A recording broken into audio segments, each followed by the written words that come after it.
तो work power energy की शुरुआत होती है फोर्स के साथ। तो फोर्स के बारे में हमने देखा कि किसी भी ऑब्जेक्ट में फोर्स लगता है तो या फिर रेस्ट का ऑब्जेक्ट मूव करने लगता है, या मूविंग ऑब्जेक्ट रेस्ट पे आ जाता है, या उसका डायरेक्शन चेंज हो जाता है, या उसका शेप चेंज हो जाता है। तो अलग अलग इफेक्ट्स हैं फोर्स के, डिपेंड करता है कितना मैग्नीट्यूड है और किस डायरेक्शन में लग रहा है। तो ये सारे एग्जाम्पल्स हमने देखे कि रेस्ट से मोशन पे, मोशन से रेस्ट पे, तो ये सब फोर्स है। इसके बाद फोर्स अलग अलग फॉर्म में आता है, चाहे ग्रेविटेशन हो, friction, air resistance, spring friction, elastic force, electric force, बहुत टाइप के फोर्सेस हैं। ये सब चीज़ें हम डिस्कस कर चुके हैं। कुछ फोर्सेस कॉन्टैक्ट फोर्सेस हैं जिसमें दो बॉडीज का कॉन्टैक्ट में होना जरूरी है, तब फोर्स प्रॉपर तौर पे लग पाएगा। कुछ फोर्सेस नॉन कॉन्टैक्ट फोर्सेस हैं जैसे ग्रेविटेशन, इलेक्ट्रोमैग्नेटिज्म, जिसमें बॉडीज के कॉन्टैक्ट में होने की जरूरत नहीं पड़ती है। इसके बाद हमने 4 फंडामेंटल फोर्सेस के बारे में देखा, जो फंडामेंटल फोर्सेस हमारे यूनिवर्स को बनाते हैं। इसके बाद हमने डिस्कस किया यही सब फंडामेंटल फोर्सेस के बाद, तो ये फोर्स है पूरा। इसके बाद अब शुरू होता है वर्क। वर्क में अगर हम देखें तो कोई फोर्स अगर कुछ इस टाइप का कुछ इफेक्ट लाती है कि कोई ऑब्जेक्ट मूव करता है, तो फोर्स की वजह से कोई ऑब्जेक्ट जब मूव करता है तो हम कह सकते हैं कि वर्क हुआ है, और वर्क को हम डिनोट करते हैं जूल में। तो जितनी आप एनर्जी लगाएंगे उतना वर्क होगा, और या यूं कह लीजिए कि जितना वर्क होगा उतनी एनर्जी ही कहीं ना कहीं स्टोर हो रही है उसमें। तो definition of work, force into displacement, कितना फोर्स लगा और कितना डिस्प्लेस हुआ ऑब्जेक्ट। तो ये डिपेंड करता है सिर्फ इनिशियल एंड फाइनल पोजीशन पे, पाथ इंडिपेंडेंट होता है। किसी भी पाथ से आप जाएं, इनिशियल एंड फाइनल पोजीशन चाहे यूं जाएं चाहे और लंबा घूम के जाएं, वर्क डन सेम होगा, क्योंकि ये डिस्प्लेसमेंट पे डिपेंड करता है। तो मीनिंग ऑफ वर्क, वर्क हमने देखा कि इसका यूनिट जैसे जूल है, तो आप 1 न्यूटन का फोर्स लगाएं किसी ऑब्जेक्ट पे और वो ऑब्जेक्ट 1 मीटर अगर चलता है, तो फिर हम कहेंगे कि कितना वर्क डन हुआ, 1 जूल। तो जूल का यूनिट हो गया न्यूटन मीटर।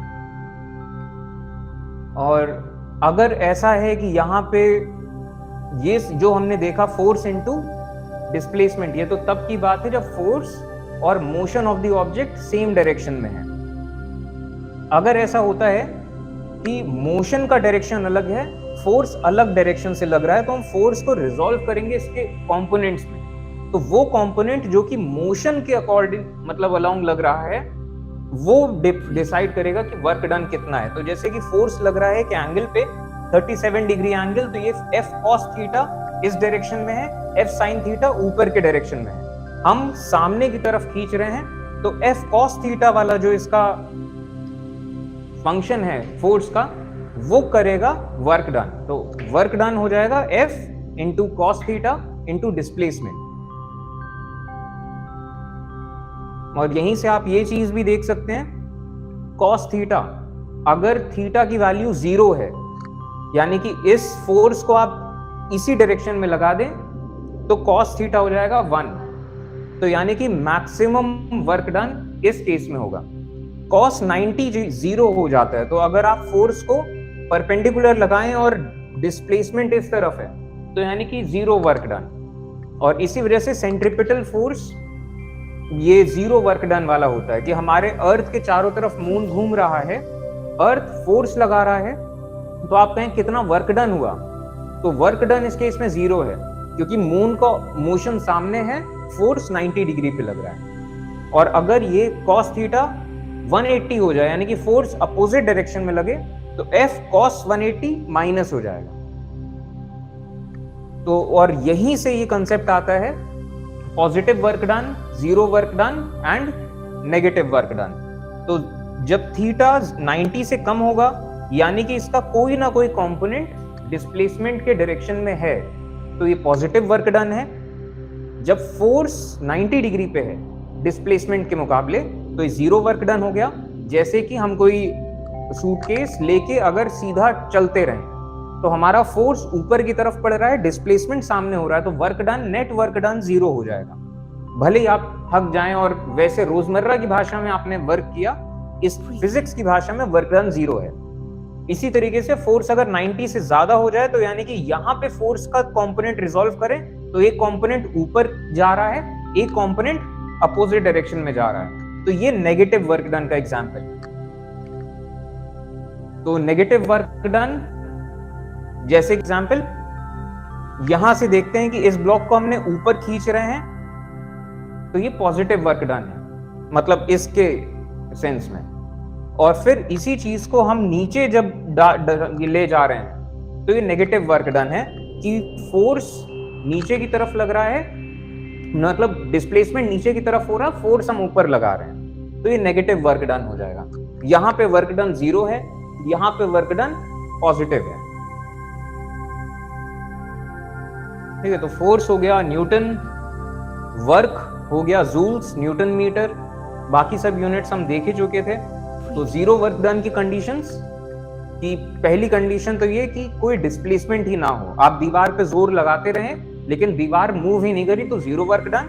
एंड दूसरा केस कि फोर्स 90 डिग्री पे हो, इन दोनों केसेस में 0 वर्क डन है। नेगेटिव वर्क डन, ये नेगेटिव वर्क डन हमेशा मोशन के डायरेक्शन के अपोजिट जब फोर्स लगता है, या यूं कह लीजिए नेगेटिव वर्क डन को पहचानने का सेंस ये है जब किसी ऑब्जेक्ट की स्पीड कम होगी तो यानी कि उस पे नेगेटिव वर्क डन किया गया है। तो जैसे बॉल आ रही है, मोशन सामने की तरफ है, इस पे फोर्स सामने लगाया गया तो इसका स्पीड कम हो गया, तो ये नेगेटिव वर्क डन है।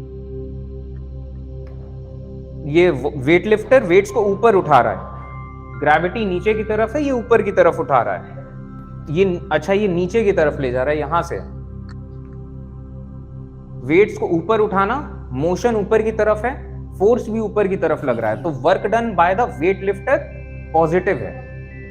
Work done by gravity, force नीचे की तरफ लगा रही है ग्रेविटी और डिस्प्लेसमेंट ऊपर हो रहा है, तो वर्क डन बाय ग्रेविटी इस केस में नेगेटिव है। यहां पे इसने थाम रखा है इस बार को और कोई डिस्प्लेसमेंट नहीं हो रहा है, तो वर्क डन दोनों की तरफ से 0 है। यहां इस केस में वेट्स को नीचे ले जा रहा है, तो फोर्स ऊपर लगा रहा है, डिस्प्लेसमेंट नीचे की तरफ है, तो इसका वेट लिफ्टर का वर्क डन नेगेटिव है। ग्रेविटी का वर्क डन जबकि पॉजिटिव है इस केस में, कि ग्रेविटी नीचे फोर्स लगा रही है और डिस्प्लेसमेंट भी नीचे की तरफ हो रहा है। और यहां पे ये चीज कि अर्थ के चारों तरफ मून घूमता है तो वर्क डन 0 है, क्योंकि 90 डिग्री का एंगल बन रहा है। और इसी तरीके से सन के चारों तरफ अर्थ घूम रही है तो वर्क डन बाय सन वो भी 0 है।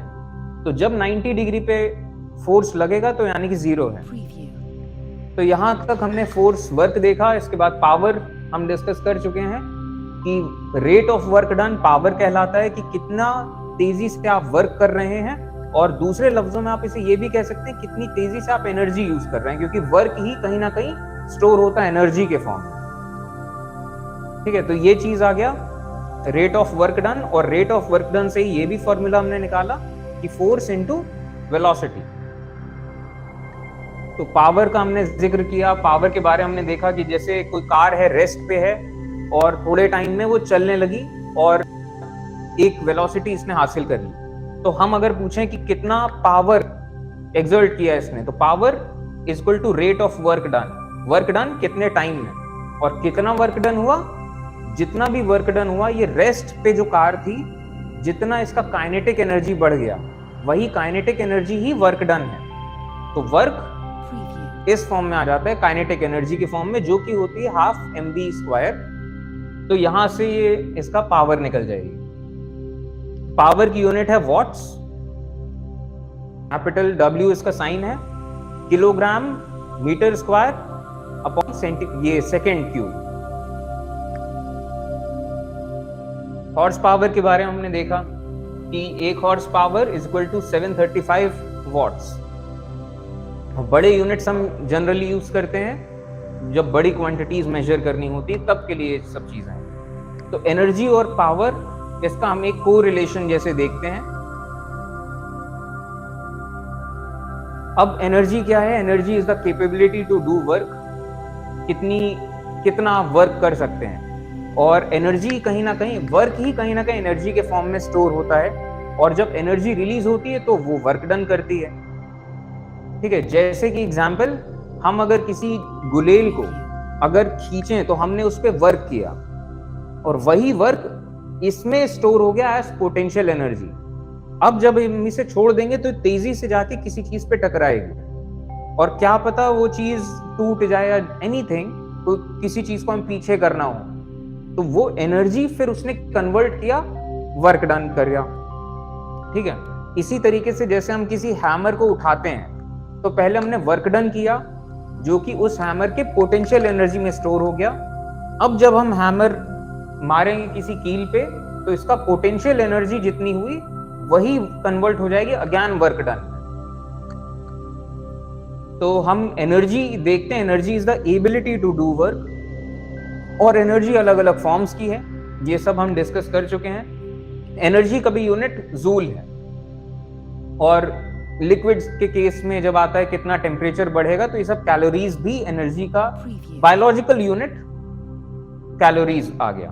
1 कैलोरी इज इक्वल टू करीब करीब 4.18 जूल्स, और यूनिट्स ऑफ एनर्जी कैलोरी में ही है।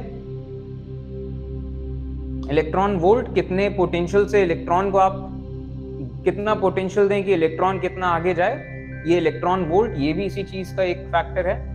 तो ये सब हमने अभी तक देखा। मैकेनिकल एनर्जी के जैसे पोटेंशियल एनर्जी, काइनेटिक एनर्जी, ये सब एग्जांपल्स देख चुके हैं। काइनेटिक एनर्जी, इसका derivation work done is equal to half mv²। Potential energy के एग्जांपल्स, डैम में पानी ऊंचाई पे है तो उस पे पोटेंशियल एनर्जी है, और जब ये आएगा किसी टरबाइन को घुमाएगा तो पोटेंशियल एनर्जी चेंज हो जाएगी काइनेटिक एनर्जी।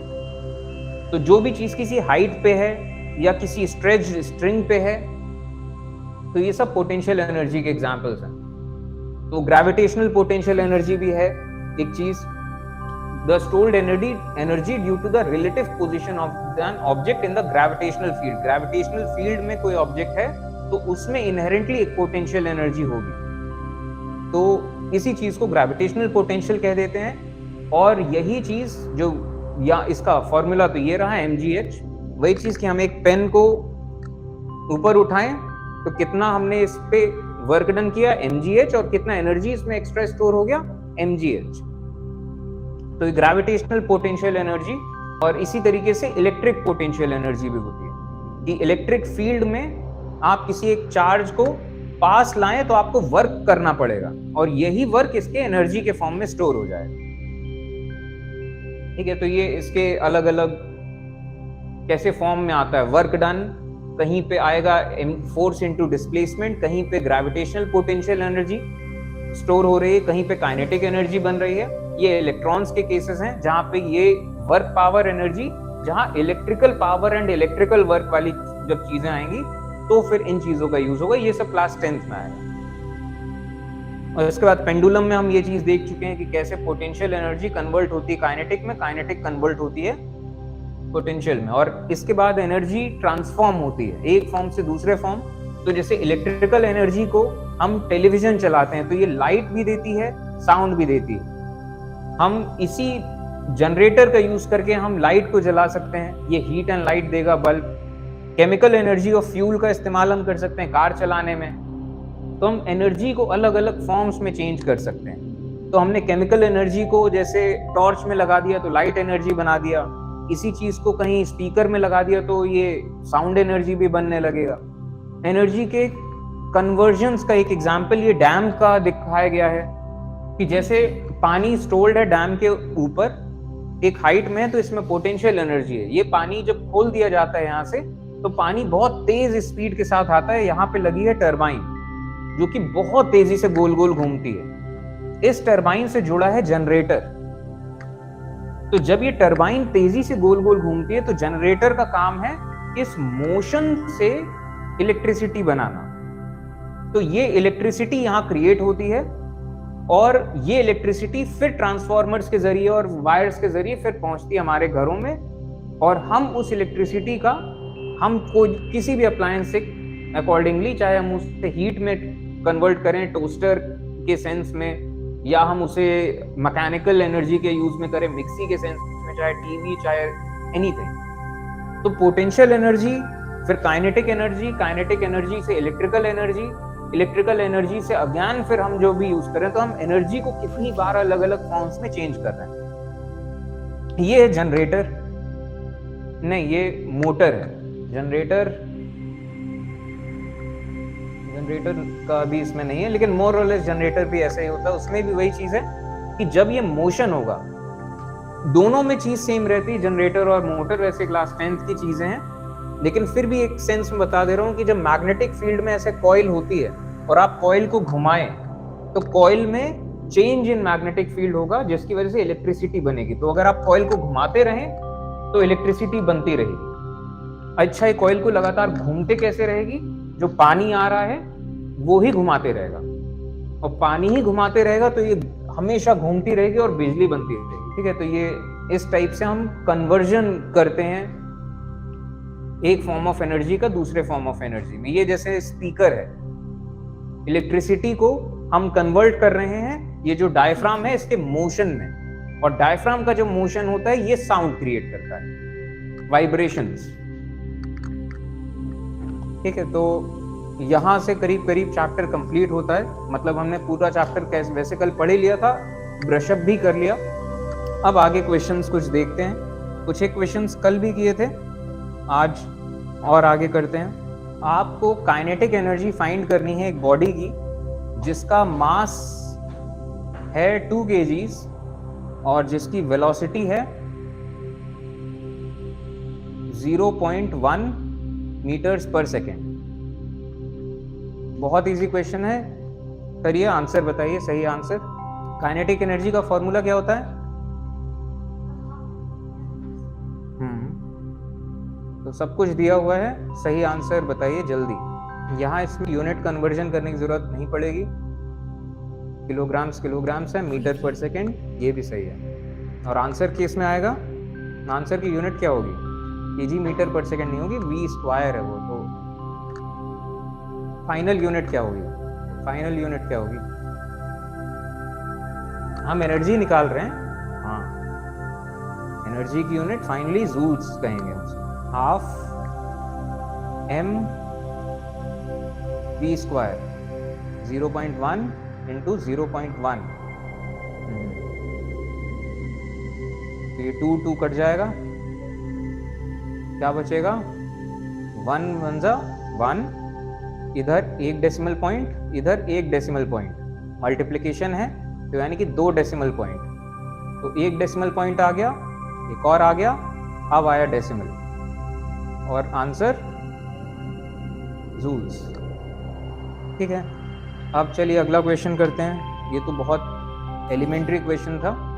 2 बॉडीज हैं जिनका इक्वल मास है और ये यूनिफॉर्म वेलोसिटी से चल रहे हैं, दोनों के दोनों। एक की वेलोसिटी है v और दूसरे की वेलोसिटी है 3v। तो रेशियो ऑफ काइनेटिक एनर्जी आपको बताना है।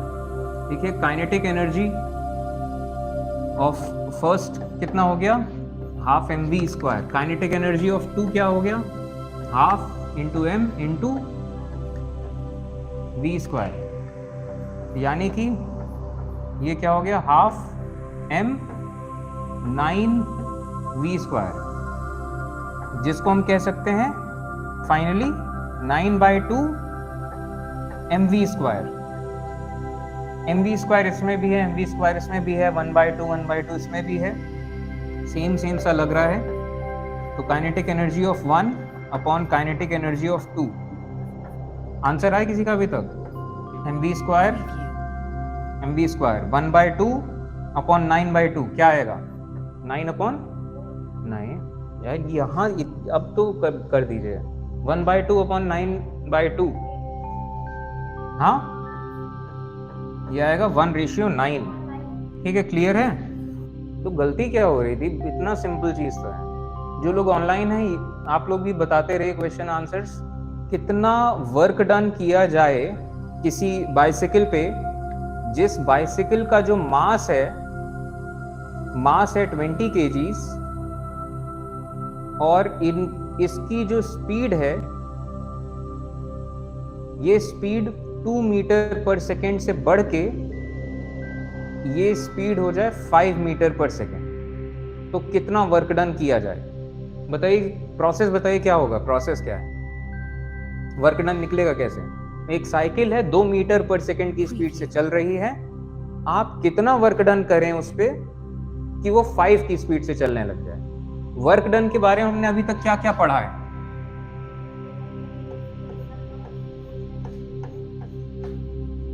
ठीक, तो पहली चीज तो वर्क डन के बारे में हमने ये पढ़ी है।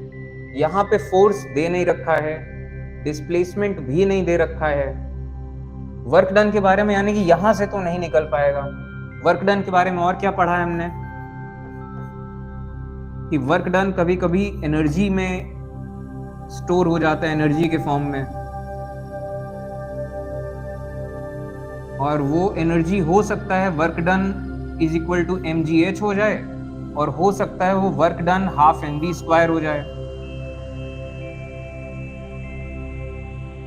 तो work done is equal to change in energy भी हम कह सकते हैं। अब बताइए,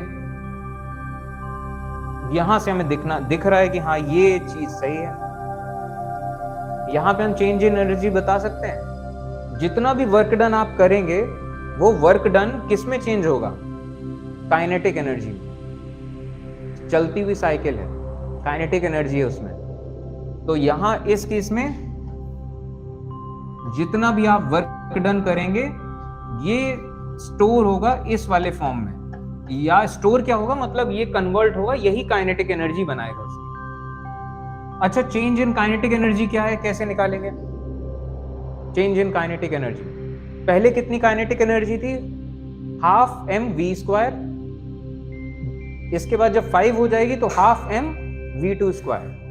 और अगर कंबाइंड तौर पे आप देखें तो change in kinetic energy half m तो कॉमन है, v² माइनस v1²। अब करिए सॉल्व, आंसर बताइए। ये जरूर ध्यान रखिएगा कि वर्क डन, हाँ अभी तक आ जाना चाहिए था, कोई बहुत मुश्किल कैलकुलेशन नहीं। हाफ m v2² क्या है 25, v1² क्या है 4। तो 25 में से 4 गए तो यानी कि 21। अब तो ये हो जाएगा 10 टाइम्स, यानी कि आंसर आएगा 210। और यूनिट क्या होगी? ये पेन यहां है, मैं इस पे वर्क डन करूंगा तो ये इसका मतलब पोजीशन चेंज होगी। तो वर्क डन किस में स्टोर हुआ? Potential energy. यहां पे वर्क डन किस पे स्टोर हुआ? Kinetic energy. ठीक है, 9th के लेवल पे यही क्वेश्चंस आएंगे। जब आप 10th में जाएंगे तो फिर इलेक्ट्रॉन वाले क्वेश्चंस भी आ जाएंगे कि यहां से यहां में कितना वर्क डन हुआ। अभी फिलहाल सिर्फ पोटेंशियल एंड काइनेटिक में ही हम रहेंगे। कार है जिसके बारे में कहा गया ये प्लेन रोड पे चल रही है और it acquires a velocity that is 4 times the initial. जितनी इनिशियल वेलोसिटी थी इसका 4 गुना वेलोसिटी इसने हासिल कर ली। अब आपसे कहा गया है कि what is the potential energy of car, और आपके ऑप्शंस, पहला ऑप्शन है डज नॉट चेंज, दूसरा ऑप्शन है बिकम्स ट्वाइस, तीसरा ऑप्शन बिकम्स 4 टाइम्स, और चौथा ऑप्शन बिकम्स 16 टाइम्स। बताइए आंसर। कार प्लेन रोड पे चल रही है और आपसे पूछा जा रहा है पोटेंशियल एनर्जी कैसे चेंज होगा। तो कितना चेंज होगा पोटेंशियल एनर्जी? पोटेंशियल एनर्जी जब बोलते हैं हम, और खास तौर पे फिजिकल थिंग्स का, तो ये ग्रेविटेशनल पोटेंशियल एनर्जी की बात होती है ड्यू टू द पोजीशन। ये जो आपको कहा जा रहा है इट एक्वायर्स वेलोसिटी 5 टाइम्स, ये काइनेटिक एनर्जी बढ़ा रहा है उसकी। पोटेंशियल एनर्जी तो उतना ही है ना, वो प्लेन रोड पे चल रही है, ऊंचाई तो उसने ली नहीं, तो डज नॉट चेंज। ठीक है, तो ये जरूर ध्यान रखिएगा। पोटेंशियल एनर्जी वो हाइट पे डिपेंड करता है। यही सवाल अगर ऐसा होता कि वो एक स्लांटेड रोड में चल रही है, जो रोड इतने एंगल पे है तो वो 2 किलोमीटर चल ली, तो कितना पोटेंशियल एनर्जी आएगा? तो फिर आप यहाँ ट्रिग्नोमेट्री लगाएंगे कि वो इतने एंगल पे चल रही है और वो 2 किलोमीटर चलेगी, तो फाइनली वो इतनी हाइट उसकी हो चुकी होगी। यहां पे पहले बोल दिया गया कि प्लेन रोड है, प्लेन रोड है तो यानी कि पोटेंशियल एनर्जी सेम रहेगी। यही क्वेश्चन है, सेम क्वेश्चन कि कार है वो एक लेवल रोड पे चल रही है और इसकी जो स्पीड है वो इस तरीके से बढ़ती है कि final speed it is 4 times it's initial speed. जितनी स्पीड से चल रही थी शुरुआत में उसके 4 गुना स्पीड से अभी चलने लगती है। तो आपको बताना है चेंज इन काइनेटिक एनर्जी क्या होगा। काइनेटिक एनर्जी में कोई फर्क नहीं आएगा, या 2 गुना होगी या 4 गुना होगी। अब यहाँ पे आप कर सकते हैं इसको सॉल्व, थोड़ा सा एक ही लाइन का है लेकिन यहाँ पे आप पेन उठाएं तो समझ में आता है। स्पीड 4 गुना हो गई as compare to initial. Kinetic energy का फॉर्मूला क्या होता है, तो वेलोसिटी अगर 2 गुना हो जाती है तो काइनेटिक एनर्जी कितना हो जाएगी, हाफ m2v², यानी कि 4, यानी कि अच्छा वेलोसिटी 3 गुना अगर बढ़ जाती है तो काइनेटिक एनर्जी कितना बढ़ेगी, हाफ mv², यानी कि 9 गुना। इसी तरीके से 4v हो गया तो यानी कि कितना बढ़ेगी, 16 टाइम्स हाफ mv²।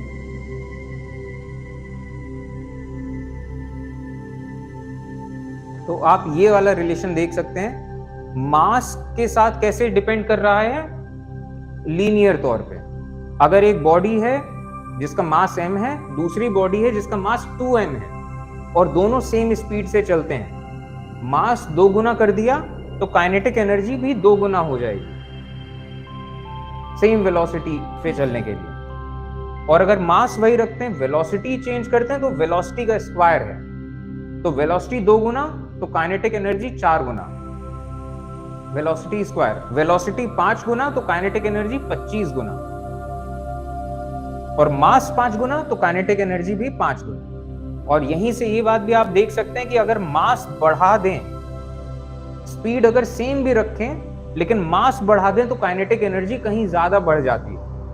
आपको 10 किलोमीटर पर आवर की स्पीड से साइकिल टक्कर मारे, 10 किलोमीटर पर आवर की स्पीड से कार टक्कर मारे और 10 की स्पीड से ट्रेन टक्कर मारे, तो स्पीड तीनों सेम है लेकिन रिजल्ट्स बहुत अलग होंगे।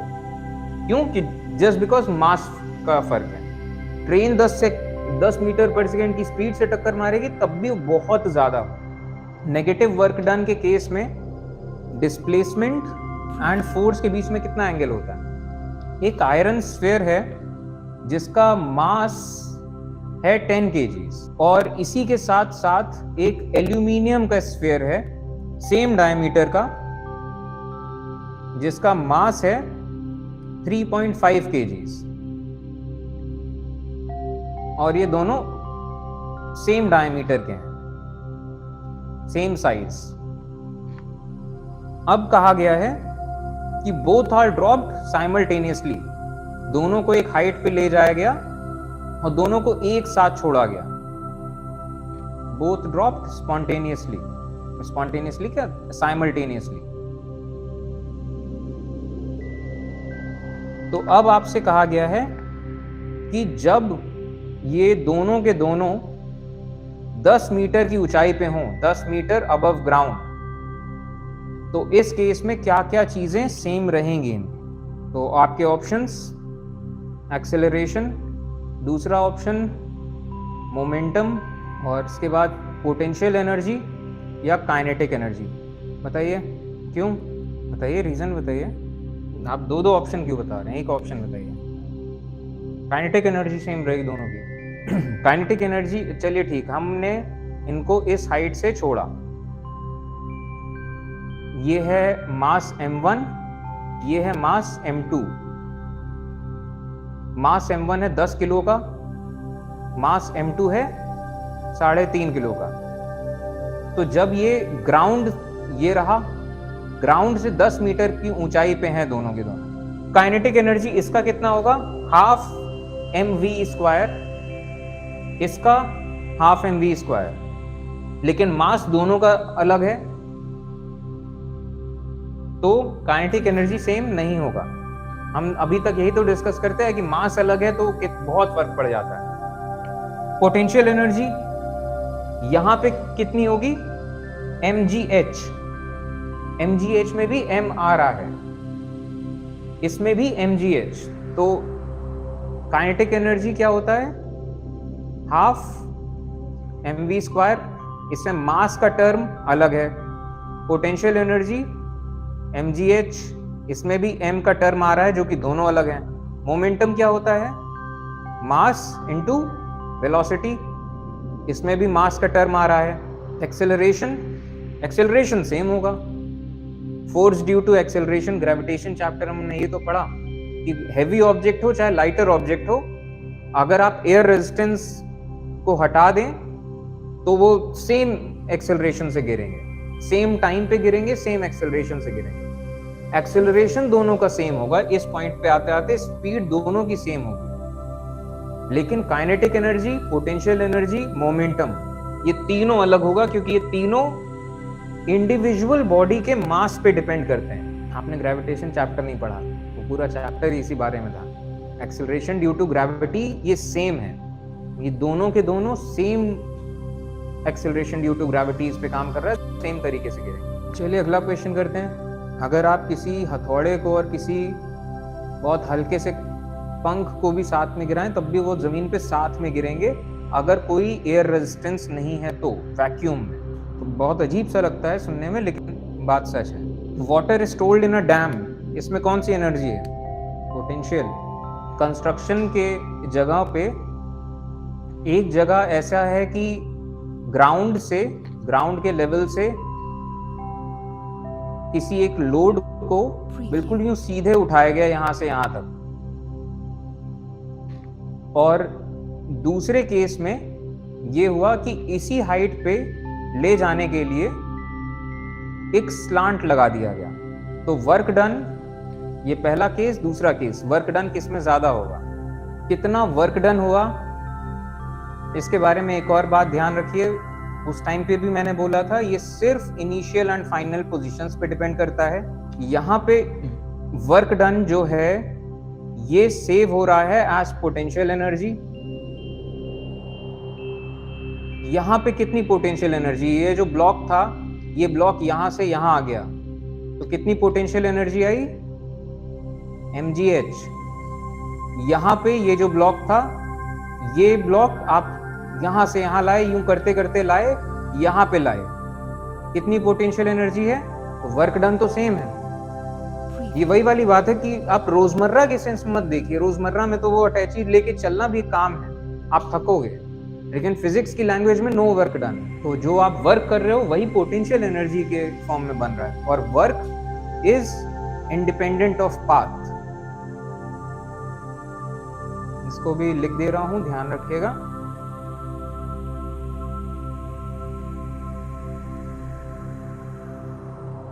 Work is independent of path. ठीक है, चलिए एंड करते हैं आज का, इतना ही।